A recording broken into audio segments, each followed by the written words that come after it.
vidéo va aboutir ou pas. Je suis dans mes toilettes. Trop bien. Mon Dieu. C'est le 4e tome de La Passe Miroir qui est sorti aujourd'hui. Donc on est le jeudi 28 novembre 2019. Et le dernier tome d'une de mes sagas préférées au monde. J'ai aucune idée de ce que contient ce livre. Je l'ai tellement attendu en fait, et je sais que c'est un peu excessif, mais voilà, c'est une saga que je tiens tellement dans mon cœur pour plein de raisons différentes. Je me suis un peu rappelée des autres fois où j'avais été chercher les autres tomes de La Passe Miroir, et surtout le premier tome, où je me rappelle très très bien quand j'étais allée le chercher à la librairie. J'avais aucune idée de ce qu'était ce roman, dans un contexte aussi où j'étais vraiment pas bien. Je venais de perdre quelqu'un de très très cher à mes yeux. Je me rappelle vraiment très précisément être rentrée dans la librairie, être voilà, très mal à cause de ça, et de me tourner vers ce livre un peu spontanément. Et c'est une saga qui n'a fait que de m'épater. Chaque tome pour moi était meilleur que le précédent. Et voilà, on verra avec ce petit bébé. Alors moi je ne vais pas commencer en fait ce tome directement. En fait je l'ai tellement attendu paradoxalement, j'ai pas envie de me jeter dessus maintenant parce que j'ai l'impression que je sais que je vais le lire beaucoup trop vite. Je sais qu'il y a plein de gens qui le commencent et ils ont bien raison. Mais moi je vais attendre un petit peu, je vais pas attendre 2 mois, ça c'est clair. J'ai pas envie de le lire dans le rush, encore plus quand tout le monde le lit en même temps. Enfin c'est super aussi parce qu'on peut partager tous ensemble. Mais voilà, je sais que je vais le lire très prochainement. Et que voilà, c'est un petit bébé qui mérite de s'adapter à ma maison déjà. Voilà, je suis complètement folle. Petite vidéo à part parce que je suis en train de péter un plomb sur les gens qui n'ont pas de chill à spoiler en fait. Donc là, je compte lire La Passe Miroir, le tome 4 très très bientôt parce que déjà j'en ai envie, ce qui est rassurant, mais je n'en peux plus des gens qui spoilent et qui n'en ont rien à faire. Voilà.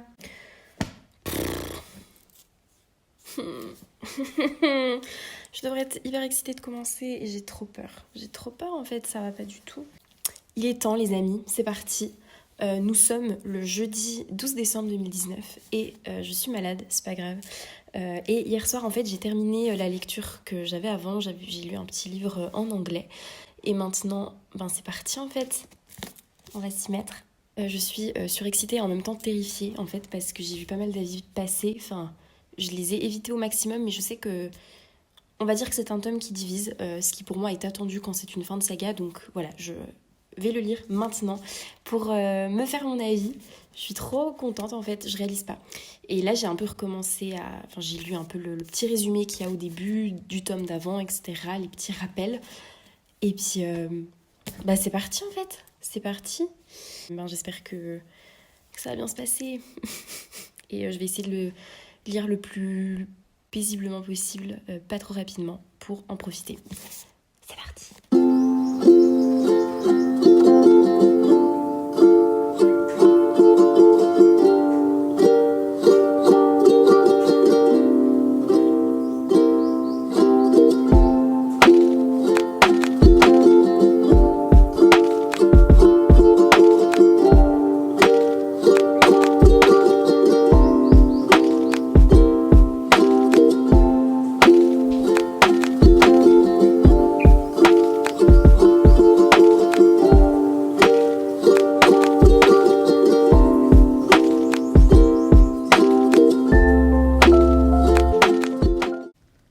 Juste un petit message pour mes potes que je vais rejoindre ce soir. J'ai aucune envie de vous voir. Je préférerais rester chez moi à lire La Passe Miroir parce que voilà, j'ai trop envie juste de continuer. Je vous adore mais j'ai vraiment pas envie de vous voir ce soir.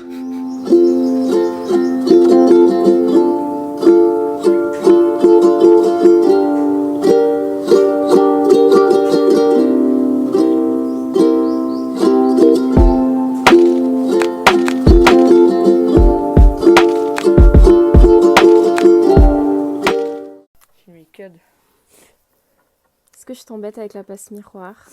Non. Non? Sa passion. Ma passion. Bientôt tu liras. Coucou tout le monde, je vous retrouve pour un petit update en fait, vous raconter un petit peu ce que je pense de ma lecture. Je me suis arrêtée à la page 205 hier soir. Je prends vraiment mon temps pour le lire et pour bien le savourer, pour vraiment assimiler les nouvelles informations parce qu'il y en a énormément dans ce 4e tome. Ce qui est vraiment bien parce que voilà, on attend beaucoup de réponses, on attend beaucoup d'explications par rapport à plein de trucs.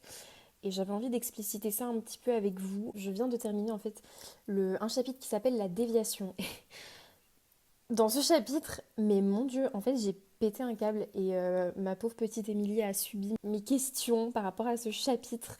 Voilà, je vous mettrai son petit compte Insta que j'aime beaucoup. Voilà, donc j'en ai un petit peu discuté avec elle. Moi, il faut savoir qu'en fait, depuis qu'Ophélie elle est entrée à l'observatoire, je trouve que c'est extrêmement oppressant, cette ambiance, c'est horrible. Moi, j'ai beaucoup de peine.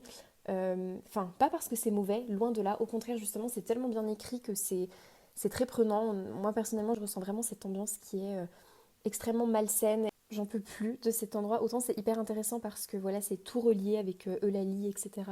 Donc il y a beaucoup d'infos qui sont voilà, très percutantes pour la lecture et pour la compréhension de l'histoire. J'ai tellement hâte juste qu'elle s'en aille, Ophélie, qu'elle prenne Thorne ou que Thorne prenne Ophélie et qu'il se barre de cet endroit parce que juste j'ai trop peur. J'ai l'impression qu'il va arriver vraiment malheur à cet endroit. Il y a un peu plus de détails par rapport aux échos quand Ophélie elle a un souvenir d'Eulalie qui communique pour la première fois avec un écho. Et il y a un petit peu des mots qu'elle utilise où elle dit qu'elle se base sur les radiocommunications brouillées dans l'armée, etc. Moi, j'ai commencé à péter un plomb, à regarder sur Wikipédia comment fonctionnent les radiocommunications pour les échos, avant qu'Émilie, quand je lui en ai parlé, me fasse justement remarquer que c'est certainement une invention en fait de l'autrice où elle se base effectivement ben voilà, sur un phénomène connu, les échos, mais qu'elle développe un petit peu à sa façon. Mais voilà, du coup ça fait beaucoup d'infos. Toute cette histoire d'écho qu'on apprivoise, qu'il faut être gaucher pour maîtriser, enfin parler à un écho, enfin que se passe-t-il? J'ai très peur. Honnêtement, ça me met pas à l'aise et je vous promets qu'en fait, c'est une lecture pas du tout reposante parce que moi, une fois que je termine le livre, déjà, je dois vraiment me paramétrer pour pas tout lire d'un coup. Et après, je cogite dans ma tête et du coup, je m'endors pas avant je sais pas quelle heure. Je vais continuer ma lecture. On verra ce que ça nous apporte, mais c'est vrai que ça m'a un petit peu perturbée toute cette histoire d'écho. Mais j'ai hâte d'en savoir plus. Très peur, mais très hâte.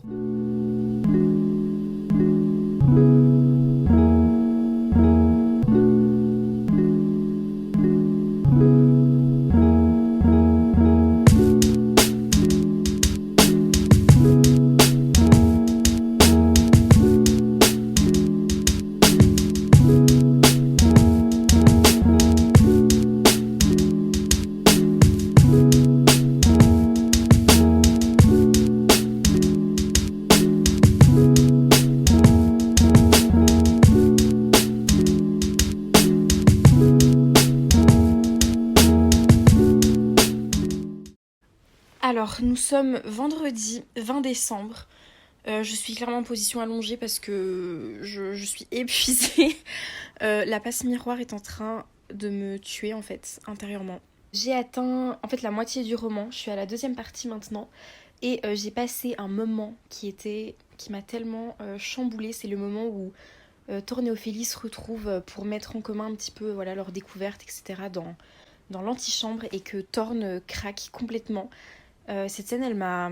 Waouh, en fait, c'était magnifique, c'était hyper intense. Je suis tellement admirative, en fait, du travail de Christelle Davos, mon Dieu, pour développer à ce point-là des personnages. Quand on rencontre Thorne au tout début de l'histoire, on apprend tellement de choses sur lui au fil des livres, et puis là, je trouve que c'est vraiment un point culminant pour les personnages, où ils atteignent vraiment une profondeur, et il y a aussi quelque chose entre eux, donc entre Thorne et Ophélie, voilà, vu que leur relation a évolué, on ressent encore aussi différemment certaines choses entre eux.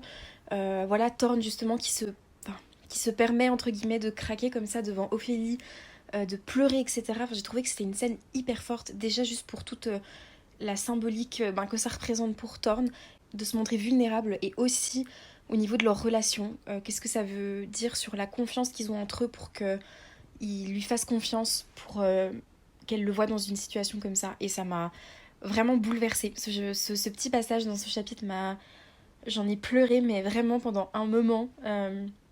Du coup, voilà, je vais continuer, mais waouh, ce passage était incroyable.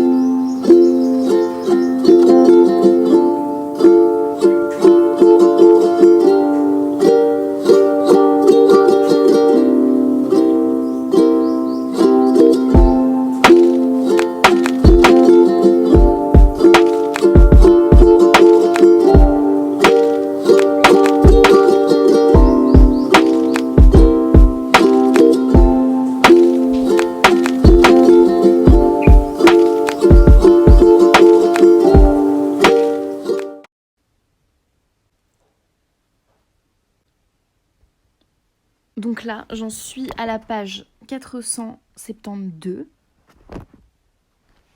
Non, en fait. Enfin, si Thorn a véritablement disparu, en fait, c'est non, c'est un déni. On est d'accord, Thorn, il a pas disparu. Non, non, non, c'est mort.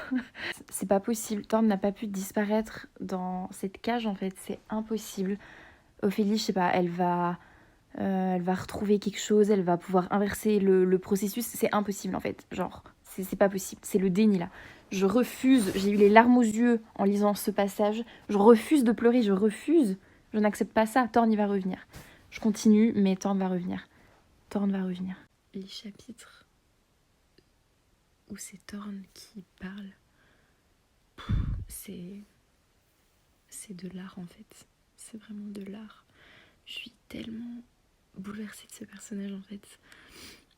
Il est incroyable dès le premier tome, mais il y a tellement de choses qui sont explorées à travers lui. Vraiment, ça m'émeut trop. J'ai pas de mots. Vraiment. Mais c'est trop beau. C'est incroyable. Il me reste 65 pages, 63 pages. Peu importe, juste Christelle Dabos. Merci pour cet univers, merci pour Ophélie, mais merci pour Thorn, mon Dieu. Ce personnage, je le comprends à un degré viscéral en fait, vraiment. Et ça m'émeut tellement de lire sur ce personnage. C'est trop. Là, il faut que j'aille me coucher parce que je vais mourir en fait. Mais voilà.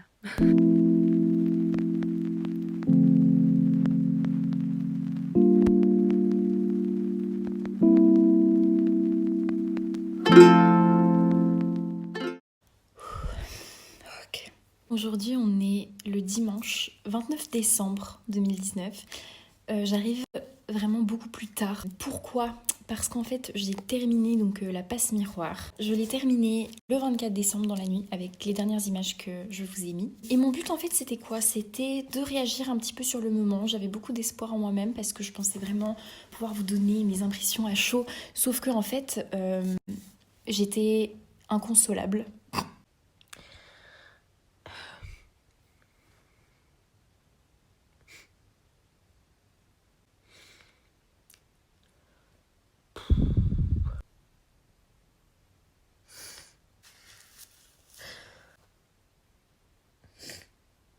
J'ai bien conscience que ce sont des personnages fictifs et que c'est un univers fictif, mais quand on projette en fait tellement sur des personnages qu'on voit en eux certaines parties de nous-mêmes ou qu'on reconnaît en eux des choses d'autres personnes qu'on connaît, en fait c'est au-delà de l'univers fantastique qui était incroyable, et encore dans ce 4e tome c'est un chef-d'œuvre pour moi en fait du début à la fin. J'ai été très très impactée par la fin, par la séparation entre Ophélie et Thorn et du sacrifice de Thorn surtout. Même si je trouve maintenant à chaud avec un peu de recul que c'était vraiment symboliquement c'est magnifique et ça représente totalement qui est Thorn en fait, voilà, et ça représente aussi magnifiquement c'est ce sacrifice qu'il fait. Moi je le vois aussi pour Ophélie d'une certaine façon. Au-delà de sauver le monde, il veut aussi sauver Ophélie et je trouve que c'est merveilleux. Évidemment que Thorn et Ophélie se retrouvent. Je suis convaincue que Ophélie, elle va le retrouver, voilà, parce que il y a eu ce moment où, même si quand je l'ai lu, j'étais en larmes, etc., Ophélie, elle dit c'est une certitude, on va se retrouver, je vais le retrouver. Et je pense qu'avec les 4 tomes, on a pu voir à quel point la détermination d'Ophélie la menait très très loin, et que moi je sais qu'elle va le retrouver, pour moi c'est une évidence. J'ai discuté un petit peu aussi après avec Émilie, surtout avec d'autres personnes aussi qui m'ont bien aidé à gérer mon état après coup.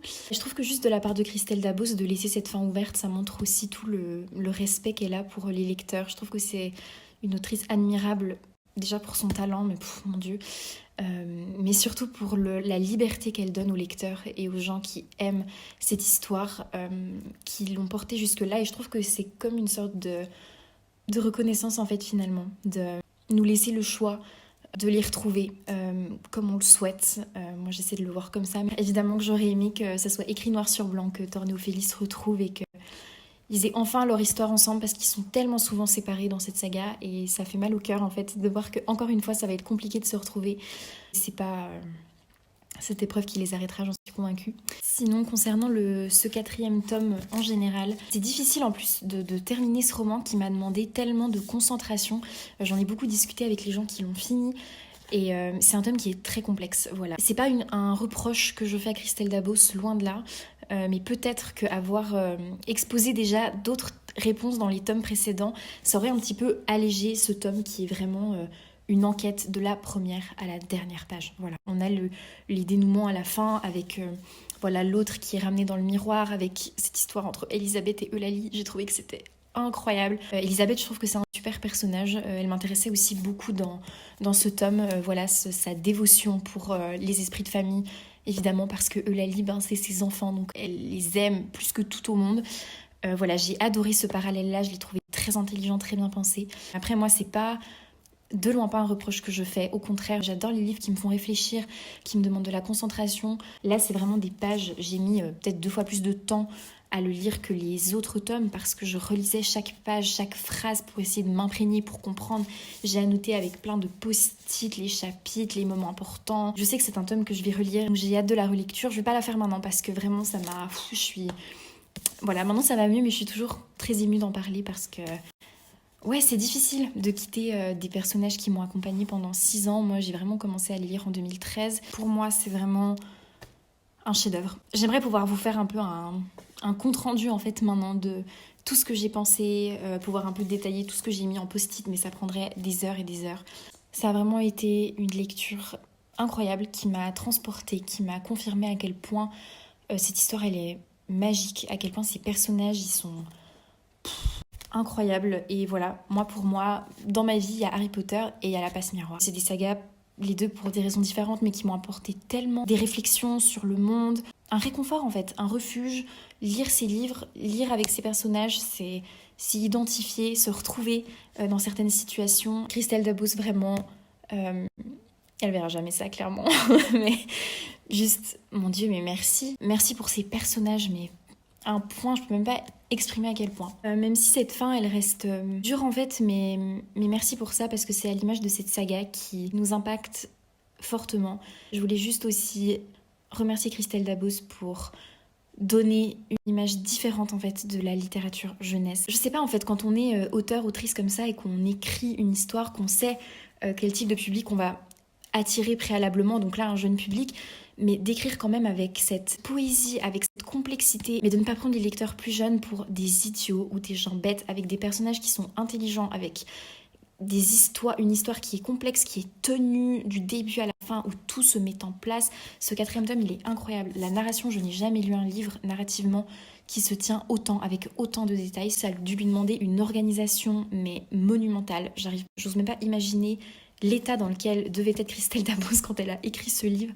Ça a dû tellement lui demander et c'est un cadeau en fait. Juste merci pour ça, merci du fond du cœur d'écrire, de partager ça avec les gens et surtout avec un jeune public qui mérite mieux que des personnages clichés et des histoires bêtes avec des réflexions qui n'ont pas d'enjeu et pas de sens. Et c'est drôle maintenant parce que j'ai plein de petits trucs, même dans ma vie quotidienne, qui me font penser à La Passe Miroir, beaucoup. Plein de petits trucs par rapport à des odeurs ou par rapport à des trucs qui me font penser aux personnages. Mais je vais vraiment vous dire sincèrement, depuis que j'ai terminé ce livre, à chaque fois que moi je croise mon reflet dans un miroir ou que je passe devant un miroir, je pense tellement à Ophélie et Thorne. Et je me dis que derrière ce miroir, ils sont ensemble et qu'ils sont là. Et c'est un peu bébête, mais tant pis. Juste merci. Merci Christelle Dabos. C'est pour ça que je lis des livres. Merci. Voilà.